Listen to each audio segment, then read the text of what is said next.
Welcome to crime diaries. ఈ వారం మన గెస్ట్ నక్సలిజం, ఫ్యాక్షనిజం, రౌడీజం ఈ మూడు ఛాలెంజ్ను ఫేస్ చేసిన సీనియర్ ఐపీఎస్ ఆఫీసర్. పేరు ఎం శ్రీనివాసులు గారు, additional commissioner crimes, Hyderabad city. Srinivasulu గారు డిపార్ట్మెంట్కి వచ్చినప్పుడు ఒకవైపు నక్సలిజం, తర్వాత ఆయన మరో ప్లేస్లో పనిచేసినప్పుడు ఫ్యాక్షనిజం, రౌడీజం అనేది కామన్గా ఉండేది. ఇప్పుడు ఆయన పనిచేసిన పొజిషన్లో సైబర్ క్రైమ్, అంటే ట్రెడిషనల్ క్రైమ్ తర్వాత వైట్ కాలర్ అఫెన్స్, తర్వాత సైబర్ క్రైమ్. ఆయన చూసిన నక్సలిజం, ఫ్యాక్షనిజం, రౌడిజంతో పాటు ఈ సైబర్ క్రైమ్లో ఏం చేయాలి, ఎలా చేయాలి, అంటే బాధితులు పక్షాన వాళ్ళు ఉండాలి, అసలు బాధితులు సైబర్ క్రైమ్ పట్ల అవగాహన ఎలా కల్పించాలి అనే విషయంపై శ్రీనివాస్ గారు అంటే తెలుసు. శ్రీనివాస్ గారు నమస్తే అండి. నమస్తే అండి. ఒకప్పుడు ట్రెడిషనల్ క్రైమ్లో చూశారు మీరు. రాగానే పోలీసు అనగానే కాకి చొక్కా వేసుకోవడం, బుల్లెట్ వేసుకోవడం, లాఠీ పట్టుకుని తిరగడం ఉంది. క్రిమినల్స్ ఎవరైనా ఐడెంటిఫై అయ్యేవారు, పట్టుకొచ్చేవారు, ఇంట్రాక్షన్ చేసేవారు, రికవర్ అయ్యేది. కానీ ఇప్పుడు క్రిమినల్ కనిపించడు, కనీసం వాడు కత్తి కూడా వాడాడు, కర్ర కూడా వాడు, కేవలం ఫోన్ కాల్, ఇంటర్నెట్తోనే కోట్లాది రూపాయలు దోచేస్తున్నాడు. కేసులు అవుతున్నాయి, మీ పట్టుకురావడం కొంచెం ట్రబుల్ అని తీసుకొస్తున్నారు, కొంతవరకు రికవర్ చేస్తున్నారు. అసలు పోలీస్ వైపు కాకుండా ప్రజలు ఏం చేయాలి? ప్రజలు కూడా వాళ్ళ బాధ్యత కూడా ఉంది కాబట్టి సైబర్ క్రిమినల్స్ సైబర్ ఇచ్చిన వాళ్ళ ఎరలో పడకుండా ఉంటే పబ్లిక్ ఏం చేయాలి అనే విషయం ఒకసారి చెప్పండి. మీరు అన్నట్టు రైట్.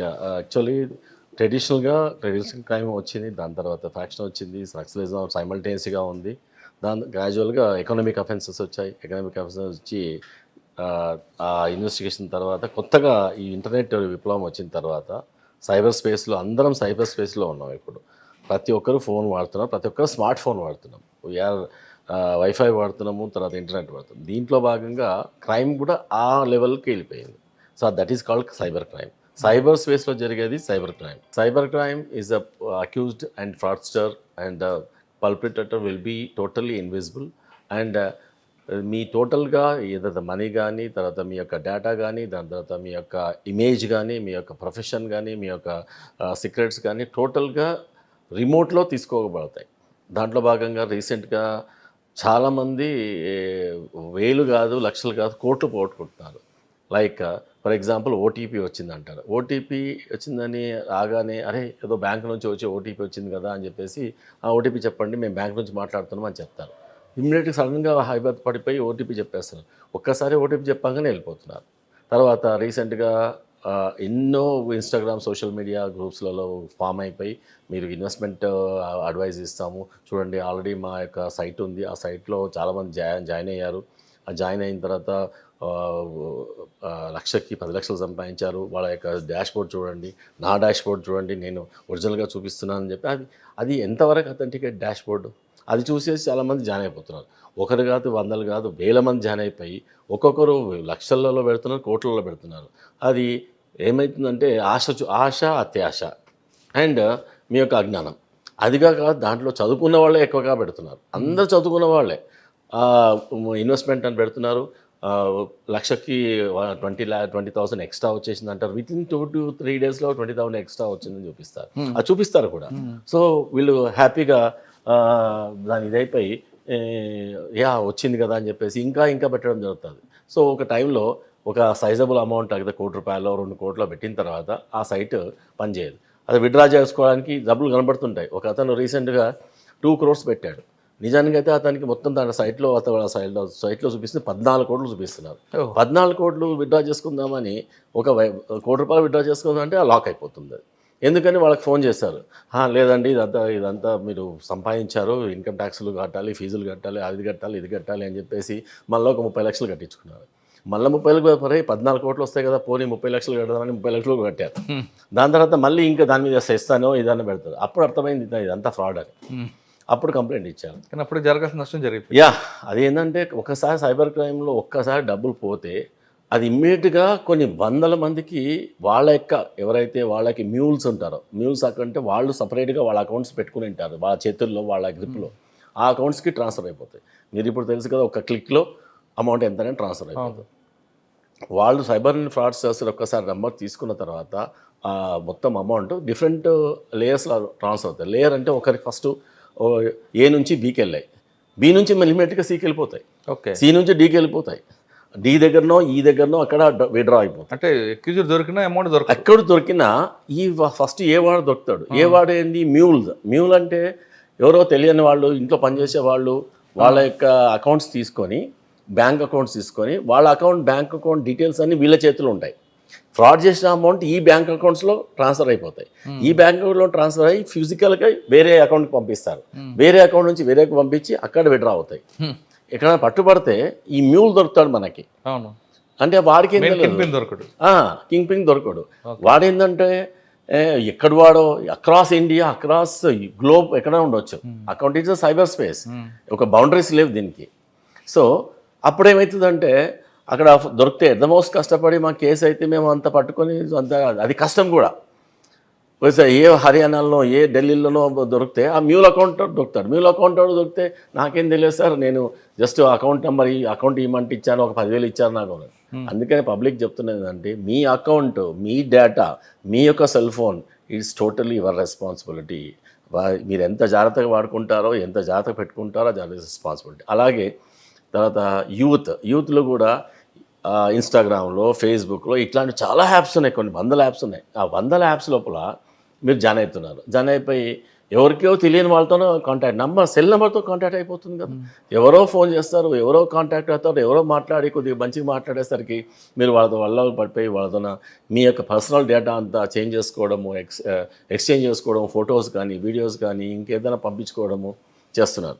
ఫర్ ఎగ్జాంపుల్ ఒక 10 ఏళ్ళ కిందనే జరిగింది, 15 ఏళ్ళ కింద I was in cyber crime at that time. ఆ టైంలో ఒక వికలాంగుడు ఓన్లీ ఇంటర్నెట్లో కూర్చొని 260 మందిని ట్రాప్ చేశాడు అమ్మాయిలని. ఆ అమ్మాయిలు ఎంత వయసు 16 to 60 ఇయర్స్ ఆ లేడీ కూడా ట్రాప్ అయింది. ఏంది రోజు అక్కడ కాంటాక్ట్లోకి రావడము, వాళ్ళు ఆ నెంబర్ తీసుకోవడం, వాళ్ళకి మెసేజ్ పంపించడం. అసలు ఆ మెసేజ్లు ఏముంటాయంటే దాంట్లో ఉన్న మొత్తం మెసేజ్ చూస్తే చాలా స్వీట్గా మాట్లాడడం. బంగారం ఎలా ఉన్నావు, భోంచేసావా, తిన్నావా, బుజ్జి, నాన్న, కన్నా, తింటివి, ఇవే. వీడి వయసు ఆల్మోస్ట్ 20, 28, 30 ఉండొచ్చు, కానీ 60 ఇయర్స్ ఆమెకి అదే మాట, 16 అమ్మాయికి కూడా అదే మాట. బంగారమే ఫస్ట్ పోస్తూనే బంగారం, ఎలా ఉన్నావు బుజ్జి, నాన్న, కన్నా, తప్పు ఇదే. దాని తర్వాత చాలా మందితోనో సడన్గా వాళ్ళతో టెక్నిక్స్ ఇవి కానీ సడన్గా మంచిగా ర్యాప్ ఏర్పడిన తర్వాత సిమ్మేట్గా 2 రోజులు బ్లాక్, మాట్లాడు 2 రోజులు కంప్లీట్గా నో మెసేజ్, నథింగ్. వాళ్ళు అరే ఏమైపోయింది ఇతనికి అని చెప్పి వాళ్ళు హైరాణ పడి ఎందుకంటే లాస్ట్కు ఒక స్ట్రెచర్ మీద ఉండి ఒక హాస్పిటల్లో సిక్ అయిపోయినట్టు ఉండి, నేను హైలీ సిక్ అయిపోయాను, ఆల్మోస్ట్ నేను చావు బతుకులో ఉన్నట్టున్నాను, నాకు ఇదైందని ఒక్కొక్కరికి ఒకరికి యాక్సిడెంట్ అయిందని, ఒకరేమో పెద్ద రోగం వచ్చిందని చెప్పేసి డబ్బులు తెప్పించుకోవడం. కొంతమంది బంగారాన్ని అమ్మి తప్పించారు, కొంతమంది డైరెక్ట్ బంగారమే పంపించారు. లాస్ట్కు చండీగఢ్ నుంచి ఇక్కడ నుంచి అందరు వచ్చి కంప్లైంట్లు వస్తే లాస్ట్ పిన్ పట్టుకుంటే వాడు is just sitting right from 6 o'clock to 12 o'clock in the night. Is investment is only internet. అని అరెస్ట్ చేశాం. ఇంటర్నెట్ ద్వారా, ఒక చిన్న సెల్ ఫోన్ ద్వారా, ఒక చిన్న కంప్యూటర్ ద్వారా, ఒక నెట్ కనెక్షన్ ద్వారా ఎంతమంది ట్రాప్ అయిపోతారు. ఇది కాకుండా ఇప్పుడు ఇటీవల కాలం డిజిటల్ అరెస్ట్, అసలు డిజిటల్ అరెస్ట్ ఉందా లేదంటే? డిజిటల్ అరెస్ట్ అసలు మన చట్టంలో లేదు. డిజిటల్ అరెస్ట్ అని చట్టంలో లేదు. అది కొత్తగా ఈ సైబర్ క్రిమినల్స్, సైబర్ ఫ్రాస్టర్స్ సృష్టించింది. ఎవరైనా కంప్లైంట్ పెట్టి మీద కేసు అవుతే మీ దగ్గర లాయర్స్ ఉన్నారు. ఒక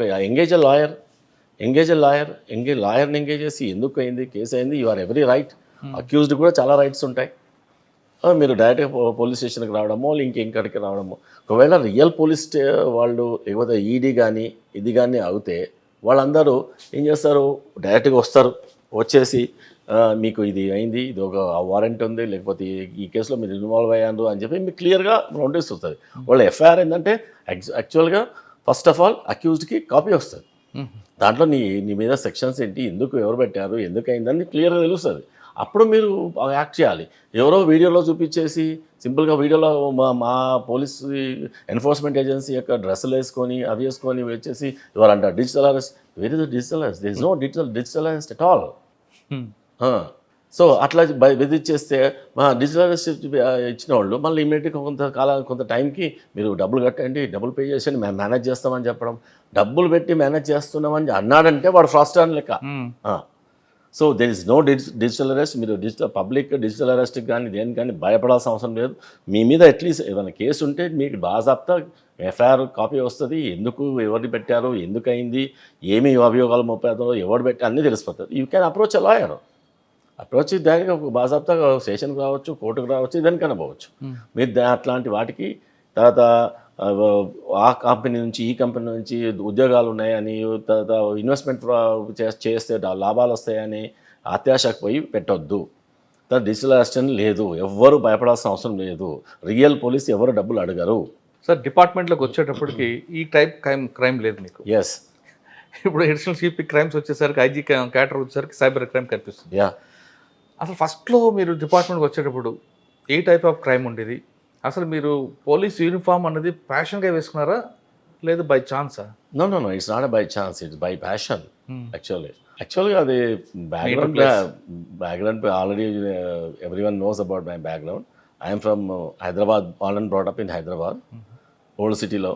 తర్వాత మేము మళ్ళీ మా ఫాదర్ మహబూబ్నగర్కి వెళ్ళిపోవడం జరిగింది. అక్కడ కొంతకాలము నేను ఎస్ఎస్సి తర్వాత, ఎస్ఎస్సిలో మొత్తం 8th, 9th, 10th పెద్దగా మంచి దోస్తానా లేదు. అక్కడ I did not fair well in the 8th, 9th, 10th. Totally I was bunking the classes and all. So I passed only in 3rd class in SSC. But whereas intermediate లో ఒక revolution వచ్చేసి something medicine చేయాలనుకున్నాము. Medicine prepare అయ్యాను. Medicine prepare అయితే ఆ 2 years medicine prepare అవుతాను. ఇంటర్మీడియట్లో BiPC తీసుకున్నాను. ఆ బైపీసీ తీసుకున్న తర్వాత మెడిసిన్ ప్రిపేర్ అయితే 2 years మెడిసిన్ రాలేదు నాకు. మెడిసిన్ రాకుండా వేరేవి వచ్చాయి. ఏదో అగ్రికల్చర్ ఏజీబీఎస్ కానీ, తర్వాత హోమియోపతి అది వచ్చింది. హోమియోపతి వస్తే అందరూ హోమియోపతి అంటే తెలుగులో డాక్టర్ అని అనడము, ఎక్కడియడము, గెలిచేయడం జరిగింది.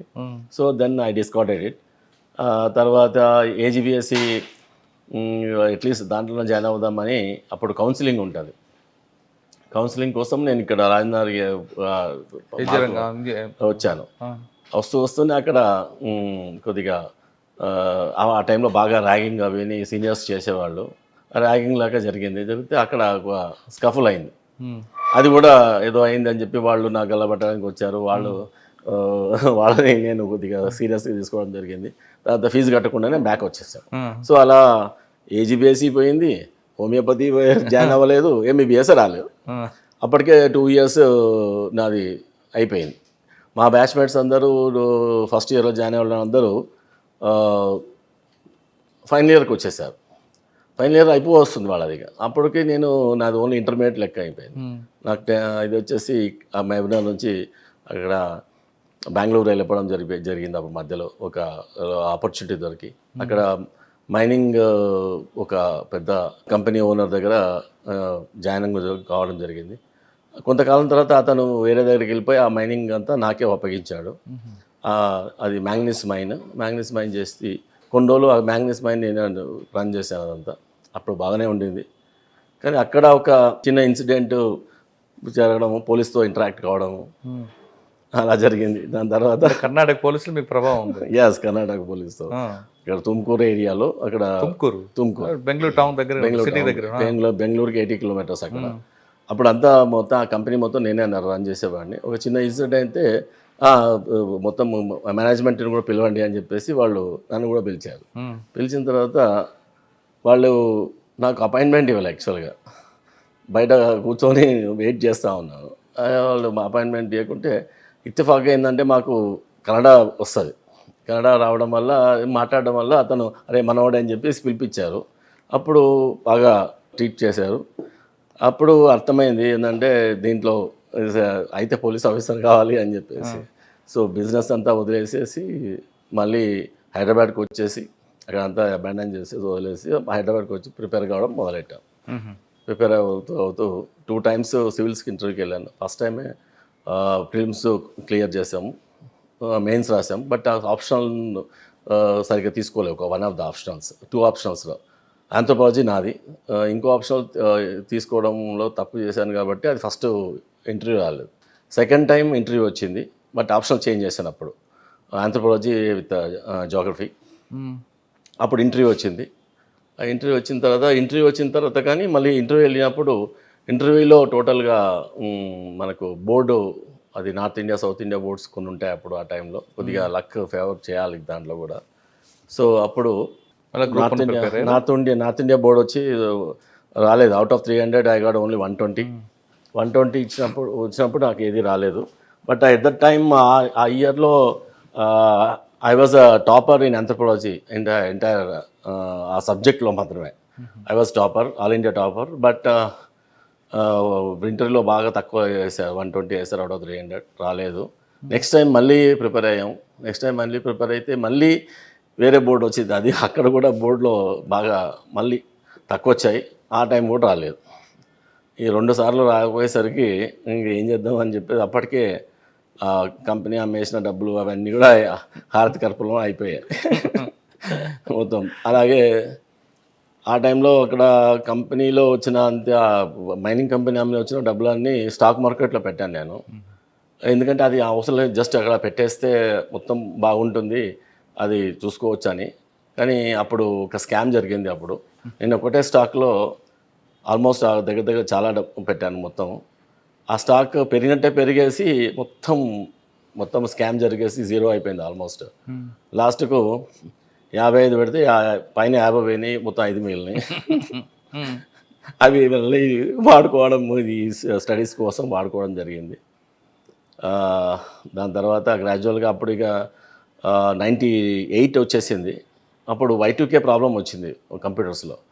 ఇది ఇక రావట్లేదు, 2 టైమ్స్ అయిపోయింది అని చెప్పేసి 3 టైమ్స్ అయిపోయింది. అప్పటికి ఫస్ట్ టైము వేస్ట్ అయిపోయింది, 2 టైమ్స్ ఇంటర్వ్యూలు పోయినాయి అని. అప్పుడు ఏదో కంప్యూటర్ సైన్స్ నేర్చుకొని యూఎస్ వెళ్ళిపోదామని చెప్పేసి ఆల్మోస్ట్ వీసా రెడీ అయిపోయి ప్లేన్ ఎక్కే టైంకి మళ్ళీ గ్రూప్ 1 పడింది. గ్రూప్ 1 పడి అప్పుడు ఇది కూడా ఏదో సేమ్ సిలబస్ లాగా ఉంటుంది కదా అని రాస్తే పోలని చెప్పేసి అడ్వైజ్ చేయడం వల్ల రాయడం జరిగిన తర్వాత అది చాలా కేక్ వాక్ అయిపోయింది మాకు. 20 days ప్రిపేర్ అయ్యడం వల్ల మొత్తం వచ్చేసింది. అప్పుడు I was selected as a deputy superintendent of police. Ultimately what I thought IPS officer direct కావడం డెప్యూటీ సూపరింటెండెంట్ ఆఫ్ పోలీస్గా జాయిన్ కావడము. తర్వాత అది కూడా చాలామంది అడ్వైజ్ చేస్తారు. నెక్స్ట్ ఇంకా 2 టైమ్స్ ఉండినాయి నాకు అటెంప్ట్స్. బట్ స్టేట్లోనే ఉండొచ్చు కదా, ఇక్కడ కూడా ఐపీఎస్ కన్ఫర్మ్ అవుతుంది, స్టేట్లోనే ఉండొచ్చు హ్యాపీగా. మళ్ళీ రేపొద్దున ఐపీఎస్ వచ్చినా కానీ నీకు ఐపీఎస్ వస్తే గ్యారంటీ ఉండకపోవచ్చు. తర్వాత వచ్చినా సేమ్ స్టేట్ రాకపోవచ్చు, ఎక్కడ నార్త్ ఈస్ట్ రావచ్చు. అప్పుడు మనకు కంప్లీట్గా మన వాళ్ళకి దూరం కావచ్చు కదా అని. అంటే I thought this is a better choice అని చెప్పి I join is a deputy superintendent. First DSP posting training అయిన తర్వాత I was posted as Dharmavaram as a sub divisional officer Dharmavaram. అక్కడ ధర్మవరం అనగానే ఫ్యాక్షన్, ఎస్, ఒకవైపు ఫ్యాక్షన్ ఉంటుంది, మరోవైపు నక్సల్స్ మూవ్మెంట్ ఉంటుంది. అప్పుడు శ్రీరామయ్య గ్రూప్ ఉంటుంది, కానీ ఫ్యాక్షన్ ఎక్కువ కనిపిస్తుంది. ఫ్యాక్షన్ ఎక్కువ ఉండింది, నక్సలిజం కూడా ఉండింది అక్కడ. ఉండేది. ట్రైనింగ్ ఇక్కడ అంతా పోలీస్ అకాడమీ. అప్ప తర్వాత గ్రేహౌండ్స్లో తీసుకున్న. గ్రేహౌండ్స్ అయిన తర్వాత ప్రాక్టికల్ ట్రైనింగ్ అంతా నల్గొండలో జరిగింది. నల్గొండలో మన ఇప్పుడు మాకు ఉన్న సిపి సజ్జనార్ సారే నాకు బాస్. అప్పుడు ఆయన దగ్గరనే నేను ట్రైనింగ్ కావడం జరిగింది నల్గొండలోనే. నల్గొండ టౌన్, దేవరకొండ. నల్గొండ ప్రాక్టికల్ తిన్న తర్వాత మీకు Dharmavaram post. Okay sir, Dharmavaram వెళ్ళగానే మీకు మెయిన్ ఛాలెంజ్ ఏమొచ్చిందండి? అంటే డైరెక్ట్గా ధర్మవరం వెళ్ళగానే పరిటాల రవి గారు అక్కడ ఉండేవారు. అతని యాక్టివిటీస్ అవన్నీ ఛాలెంజ్ అని చెప్పేవారు, నథింగ్ ఎల్స్. ఇంకా ఉందంటే వేరే చిన్న ఫ్యాక్షన్ గ్రూప్స్ ఉండేవి. మెయిన్గా వాళ్ళ గ్రూపు, వీళ్ళ గ్రూపు, పార్టీ వైజ్గా కానీ అలా ఉండింది. So that was challenge first of all. అంటే అక్కడ బాగా గుర్తుండిపోయిన సంఘటన ఉందా మీకు? చాలా ఉన్నాయి కేసెస్ కానీ. ఒక కేసు చెప్పండి. కేసు అంటే ఒక ఫ్యాక్షన్ ఘర్షణపల్లి అని ఒక విలేజ్. అక్కడ అంటే I don't name the parties, but 2 పార్టీలకి ఘర్షణ ఉంది. యాక్చువల్గా పేరే ఘర్షణపల్లి, బత్తలపల్లి సర్కిల్లో వస్తుంది అది. అక్కడ ఒక పార్టీని ఆల్రెడీ వాళ్ళ ఫ్యామిలీని హ్యాక్ చేస్తారు, చనిపోయారు. తర్వాత వాడు జైలుకి వచ్చి వాళ్ళు బయటకు వచ్చిన తర్వాత ఎవరైతే అక్యూజ్డ్ పార్టీ వాళ్ళు ఉంటారో వాడు కంప్లీట్గా మొత్తం బాంబ్స్ వేసేసి ఆ రోడ్డు మొత్తం నరుక్కుంటూ వెళ్ళాడు. వాళ్ళ ఇంటి ముందల హ్యాక్ చేశాడు, ఒకరిని, తర్వాత ఒక చిన్న పిల్లాడు అడ్డం వస్తే బాంబు వేస్తే ఆ చిన్న పిల్లాడు మొత్తం చనిపోయాడు. సో అదంతా ఒక యుద్ధంలాగా ఉండింది. అసలు యుద్ధం అయితే తర్వాత ఎలా ఉంటుందో అలా కనబడింది. అసలు ఆ టైంలో వాళ్ళందరినీ ఆ ఊరంతా కార్డన్ చేసేసి దాని తర్వాత వాళ్ళందరినీ పారిపోతే ఈవెన్ బెంగళూరు అటు ఇటు పారిపోతే కూడా పట్టుకోవడం జరిగింది. అట్లాంటి కేసులు చాలా ఫ్రీక్వెంట్గా జరిగేవి. అవన్నీ కంట్రోల్ చేసుకుంటూ వచ్చాను. సార్ అప్పుడు ఫస్ట్ ఎస్పీ ఎవరండి మీకు? First SP Anil Kumar sir, Anantapur. సాధారణంగా ఫ్యాక్షనిస్ట్కి పొద్దున్న లెగ్గానే పోలీస్ కౌన్సిలింగ్ అవసరం అంటారు. మీరు కౌన్సిలింగ్ చేసేవారు అప్పుడు ఏమన్నా? అంటే ఇప్పుడు మేము చేసే కౌన్సిలింగ్ చేసాము. అది ఇప్పుడు డైరెక్ట్గా మీకు అర్థమైపోయి ఉంటుంది. కౌన్సిలింగ్ డెఫినెట్గా వీక్లీ డైలీ ఏదైనా కేసు అయితే అందరికీ కౌన్సిలింగ్ జరిగేది. అది చిన్న పెద్ద అనేది కాకుండా కౌన్సిలింగ్ జరిగేది.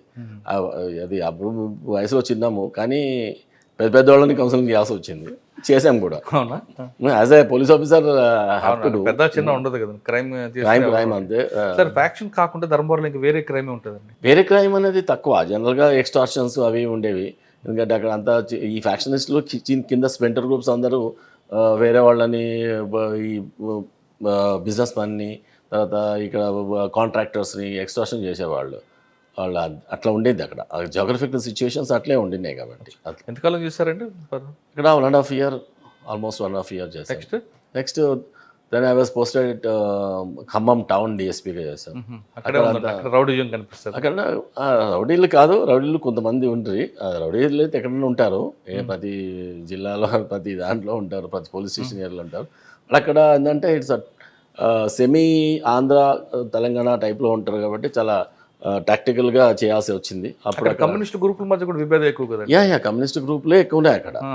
విభేదాలు ఉన్నాయి. తర్వాత రోజు ధర్నాలు, రోజు పార్టిసిపేషన్స్, స్టూడెంట్స్ ధర్నాలు, రోజు హైదరాబాద్ రూట్ బ్లాక్ చేయడాలు, అవన్నీ అదొక అంతా law and order situation type ఉండింది. రోజు వాళ్ళతో నెగోషియేషన్ చేయడము, తర్వాత ఇలా మెడికల్ కాలేజ్లో గొడవలు, అక్కడ ర్యాగింగ్, అట్లాంటివన్నీ కంట్రోల్ చేసుకుంటూ వెళ్ళడం వచ్చింది. అక్కడ ఒక type of scenario. Okay, Khammam తర్వాత అండి? ఖమ్మం తర్వాత I was posted in Devarakonda totally naxal total movement చాలా ఉండింది అప్పుడు. Almost I worked as sub division officer Devarakonda for 3.5 to 4 years. 2005 నుంచి 2008 వరకు మధ్యలో వరకు చేశాను నేను. అక్కడ నక్సల్స్ మూమెంట్ ఎక్కువ ఉంటుంది, చాలా ఎక్కువ ఉండింది అప్పుడు. అక్కడ ఎన్కౌంటర్లు కూడా జరిగినాయి. I was there in one of the operations. I was assault commander. And లక్కీగా ఏమైందంటే అక్కడ అప్పుడు ఒక ఇన్ఫర్మేషన్ వచ్చింది, అక్కడ ఉన్నారు అని చెప్పేసి. మేము కోమింగ్ ఆపరేషన్ చేస్తున్నాము. నాతో పాటు మనోహర్ అనే ఇన్స్పెక్టర్ ఉండేవాడు. ఓకే. దెన్ మేమంతా ఒక టీమ్స్, అంటే కట్ ఆఫ్ టీమ్స్ పంపిస్తాం అటు ఇటు. Main team main team is going ahead. అక్కడంతా 12 ఎకరాలు 14 ఎకరాల మామిడి తోట, దానికి అంతా కంచె వేశారు. ఇది ముళ్ళ కంచె వేశారు. దాని తర్వాత రాళ్ళది కూడా ఒక కంపౌండ్ వల్ల కట్టారు. అది దూకి దాంట్లోకి వెళ్ళాలి. మేము దగ్గరకు రాగానే మేము దూకడం మొదలెట్టాము. అందరూ ఇంకా వేరే కానిస్టేబుల్స్ అందరు దూకారు. తర్వాత నేను ఆల్మోస్ట్ దూకాను. దూకితే లాస్ట్ నా షూస్ యొక్క టిప్ తాకి జస్ట్ బొక్క బోర్లో పడాల్సి వచ్చింది. అక్కడ మొత్తం పడిపోతే మొత్తం అక్కడ అన్ని ముళ్ళు ఉన్నాయి. ఆ ముళ్ళలో ఇలా పడ్డాం అనుకో, టోటల్గా అన్ని ముళ్ళు, అన్ని బాడీకి అంతా ముళ్ళు గుచ్చుకున్నాయి. అంటే అవి కూడా సర్కారు ముళ్ళు అంటారు కదా, అవి ఆల్మోస్ట్ టిప్లో విషం ఉంటుంది ఎర్రగా, అవన్నీ గుచ్చుకునేసరికి చాలా ఇట్లా ఆల్మోస్ట్ ఇట్లా పడ్డాం. అయితే అప్పుడు ఇక మా అందరూ సరే సార్ కింద పడ్డాడు అని చెప్పేసి మేమంతా అక్కడ లయింగ్ అయిపోయి మొత్తం ముళ్ళన్నీ తీస్తున్నారు. ముళ్ళు తీస్తున్నది అప్పటి నుంచి పైన నుంచి వాళ్ళు నక్సల్స్ ఫైర్ చేశారు. మా మీదకి రౌండ్స్ పోతున్నాయి, జిప్ అని. అసలు ఎట్లా అంటే ఆ టైంలో ఏందో మరి దేవుడు బొక్క బోర్లో పడేసిందే నయమైంది. లేకపోతే మేము నిజంగా ఇలా వెళ్ళిపోయేవాళ్ళం. వెళ్ళిపోయింటే డెఫినెట్గా రౌండ్స్ ఎక్కడ దాకేవో మేమందరం మా టీం అంతా మన అయిపోయేది. సో అప్పుడే ఇమ్మీడియట్గా సెట్లో చెప్పేసి మొత్తం కట్ ఆఫ్ పార్టీకి చెప్పడం జరిగింది, ఇట్లా రౌండ్స్ ఫైర్ చేస్తున్నారని. రౌండ్స్ ఫైర్ చేస్తే కట్ ఆఫ్ పార్టీ చెప్తే కట్ ఆఫ్ పార్టీ పోయింది. కట్ ఆఫ్ పార్టీ పోయి మొత్తం ఇది చేసాం. మేము కూడా అప్పుడే వెళ్ళాము. ఆల్మోస్ట్ ఇక లైవ్ ఎక్స్చేంజ్ ఆఫ్ ఫైర్ జరిగింది. దాని తర్వాత అక్కడ అప్పుడు ఒక అసాల్ట్ డెప్యూటీ కమాండర్ AK-47తో ఉన్న అతను, తర్వాత ఒక కార్బైన్, ఒక 4 members వాళ్ళు, మిగతా అందరు పారిపోవడం జరిగింది. అవి వెపన్స్ అన్ని రికవర్ అయినాయి. దాని తర్వాత that's a major incident. Devarakonda తర్వాత నెక్స్ట్ ఎక్కడికి వచ్చారు? యా దేవరకొండ తర్వాత then I came to Nandigam. Devarakonda Devarakadra అంటారు. No Devarakonda, okay. నల్గొండ డిస్టిక్లో దేవరకొండ. అక్కడ నుంచి దేవరకద్ర అనే పోలీస్ స్టేషన్ ఉంది కానీ సబ్ డివిజన్ లేదు. Devarakonda is sub division. అక్కడ ఒక దళం పోయింది కదండి. అవును, దళం చాలా ఉంటుంది అక్కడ. నల్లమల దళాలు, నల్లమల ఫారెస్ట్ పక్కనే అది. అవును, ఒక దళం తీసుకొచ్చినందుకు ఆ ఇన్స్పెక్టర్ గారు కూడా యాక్సిలరీ ప్రమోషన్ ఇచ్చుకున్నారు కదా ఇప్పుడు. యా, అక్కడ చాలా జరిగేవి ఇవన్నీ కూడా. నాంపల్లి దగ్గర ఒక దళం, నాంపల్లి దళం ఉండింది అక్కడ. ఈ నారాయణపూర్ ఏరియాలో, తర్వాత మొత్తం టోటల్ ఎంటైర్ ఆ ఏరియా బెల్ట్ అంతా అలా ఉండేది. మరి కూడా ఇవన్నీ ఇప్పుడు అప్పుడు ఎస్పీ సజ్జనగర్ ఉన్నారు అప్పుడు కూడా. లేదు, ఇప్పుడు ప్రస్తుతం అనిల్ కుమార్ ప్రస్తుతం డీజీ గారు శివరెడ్డి సార్ ఉన్నారు. దాని తర్వాత మహేష్ భాగవత్ గారు ఉన్నారు. దాని తర్వాత విజయ్ కుమార్ సార్ ఉన్నారు. ముగ్గురు ఎస్పీలు ఉన్నప్పుడు నేను ఒక్కడనే కంటిన్యూ అయినాను. ముగ్గురు ఎస్పీలు ఉన్నారు. ముగ్గురు ఎస్పీలు అదే కంటిన్యూ 3 సంవత్సరాల్లో ముగ్గురు ఎస్పీలు మారారు. బట్ ఐ వాజ్ కంటిన్యూస్లీ చూసారు మీరు. yes. అక్కడ నుంచి నందిగామ కృష్ణా జిల్లా. సార్ నందిగామ వచ్చినప్పుడు మీ పేరు ఒకసారి బ్లాస్ట్ అయింది. అయోషా మీరా కేసు. అసలు అయోషా మీరా కేసు ఏం జరిగిందండి ఆ రోజు? మీకు యాక్చువల్గా అయోషా మీరా కేసు నందిగామ సబ్ డివిజన్కి సంబంధం లేదు. యాక్చువల్గా అయితే Ayesha Meera case has happened in Vijayawada commissionerate. Vijayawada commissionerate Ibrahimpatnam ఉంటుంది. ఇబ్రాహీంపట్నం నందిగామ బార్డర్. ఇబ్రాహీంపట్నం బార్డరే నందిగామ స్టార్ట్ అవుతుంది. సో నందిగామలో కొన్ని కేసులు జరిగినాయి. ఏది డాన్ బాస్కో స్కూల్ అని, దాని తర్వాత ఎస్సీ హాస్టల్ అని, దాని తర్వాత ఇంకొక రమాదేవి అనే ఒక ఆవిడ ఇంట్లో ఎవరో ఒకరు ఇట్లా ఈ హాస్టల్స్లో చేరి, హాస్టల్స్లో తర్వాత కొన్ని ఒంటరిగా ఉన్న అమ్మాయిల ఇండ్లలో చేరి ఏదో మెడిల్ చేస్తాడు. అంటే ఎవరో రావడము, కొట్టడము, తర్వాత వాళ్ళని మాలెస్ట్ చేయడానికి పోవడము, అట్లా జరిగిన కేసెస్. ఒక కేసు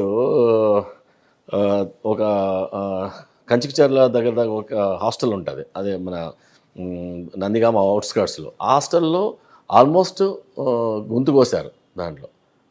దాంట్లో ఆ కేసులో నేను పోయిన తర్వాత కేసెస్ రివ్యూ చేస్తూ ఉంటే దాంట్లో ఆ అమ్మాయి మీద గొంతు కోసి అటాక్ చేసిన కేసులో ఒక క్లాస్మేట్ని అరెస్ట్ చేయడం జరిగింది.